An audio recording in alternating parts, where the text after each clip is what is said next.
Hey guys, Colleen Balderson here with the English Law Group, and I am an attorney licensed in Kentucky and Indiana, and today I want to talk to you about inheritance tax. There is a lot of misinformation about inheritance tax, when you're going to need to pay it, who needs to pay it, and who you pay it to. So the first thing is that there is a difference between estate tax and inheritance tax. Estate tax is a tax levied on the assets of an individual when they pass, and it has to be over a certain threshold, and that's by the federal government. So this is a federal government tax. Sometimes people call this the death tax. And right now, for our laws in 2023, you will have to pay taxes on any amount over 12.9 million, give or take. So if you have an estate that's worth less than almost $13 million, and the estate tax may not even apply to you. It doesn't apply to most people, honestly. If you are over that threshold, then you will need to speak with a CPA, an attorney, and talk about financial planner, talk about ways to, what you need to do with that. So there are different caveats for that, and between spouses and different things like that, generation skipping trusts, like all kinds of things you could do. But I also want to talk to you about inheritance tax. Now, currently there are only 6 states in our nation that have inheritance tax. And inheritance tax is not on the entire estate, it is on the amount that the individual gets. And it is in Kentucky, unfortunately Kentucky is one of those 6 states, Indiana is not, but in Kentucky, if you inherit property and you're in a certain type of relationship with the person, you may be paying inheritance tax. So if you are a spouse, a parent, a child, a grandchild, or a brother or sister, then you do not have to pay any inheritance tax to the state of Kentucky. You just sign a form saying you don't need to, and that's basically it.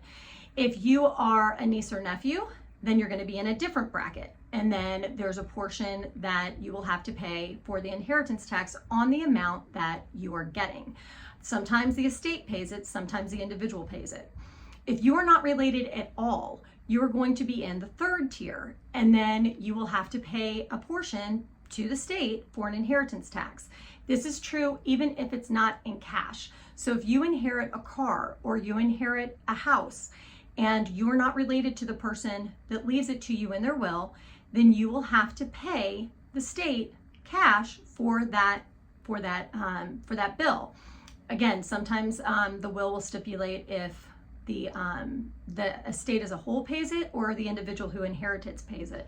Sometimes people have to get a loan in order to pay those things. So it's one of those things that you really need to think about when you are planning, when you're doing your estate planning, and how to fashion those things to make sure that people don't end up with a huge bill if that's what you're wanting to do. But again, they're also getting a house, so you're welcome, right? But anyway, those are things to think about. Another thing that, so a lot of times people will not pay any inheritance tax at all. My parents both passed last year. None of us had to pay inheritance tax because it was only their children that inherited and or a spouse, right? So the other thing that sometimes you will owe taxes on after someone passes is on a 401k that you inherit. If you inherit a 401k or a qualified IRA and you're not the spouse, you have to, what they'll do is they'll put it into an inherited IRA. And then you can either take it all out at once or you can take it all out however you want to, but it all needs to be taken out within 10 years. And the reason this is because the money that goes into a 401k or a qualified IRA, not a Roth IRA, a qualified IRA, those monies are pre-taxed. So if your parent has been working for Humana for a really long time and they've been putting money into this 401k, they have not paid income tax on that money. It's taken out before their check is actually taken, before their check is issued. So they've never paid income tax on it. And when you inherit it, you have to pay income tax on it when you take it out of that qualified IRA. So let's say that you inherit $500,000 of an IRA 401k from your parent. They will put that into a qualified IRA or into an inherited IRA, and you can either take it all out at once. Maybe you want to buy a house, whatever. Maybe you just want it. but you will pay that amount, you will pay that as if it's your own income.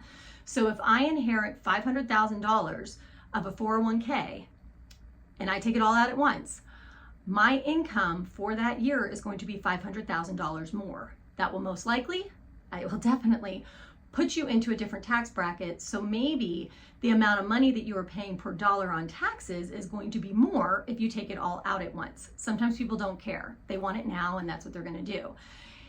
The IRS will allow you to stretch it out over 10 years. So if you inherit, $500,000 in a 401k, you have 10 years to withdraw all of it. You could wait, not withdraw any of it.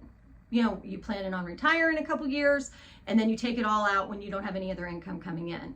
Or you could take it out $250,000, or I'm sorry, $50,000 at a time until over 10 years, and then thereby equaling $500,000 at the end of the 10 years.